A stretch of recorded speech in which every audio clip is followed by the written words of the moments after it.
Hello, welcome to beauty in basics. तर आज आपण बघणार आहोत रीड द लेबल्स. म्हणजे काय, तर आपण कुठल्याही स्किन केअरचे किंवा इव्हन मेकअपचे प्रोडक्ट्स घेताना सुद्धा लेबलवरती इन्ग्रेडियंट लिस्ट वाचून मगच ते घ्यावेत. काय होतं की एखादा इन्ग्रेडियंट ह्याच्यात आहे, जसं काही रेटिनॉल, पेप्टाइड, सेरेमाइड्स आणि ह्याचा उपयोग तुम्हाला ह्याच्यासाठी होणार, पण ॲक्च्युली जेव्हा आपण इन्ग्रेडियंट लिस्ट बघतो तेव्हा तो इन्ग्रेडियंट प्रोडक्टमध्ये नसतोच असंही होतं.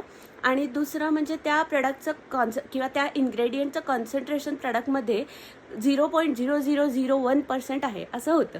काय उपयोग त्या प्रोडक्टचा? सगळे इन्ग्रेडियंट्स निदान आपल्या चेहऱ्यावर त्याचा यूज होईल एवढ्या तरी प्रमाणात पाहिजे हे बघा आणि मगच प्रोडक्ट खरेदी करा.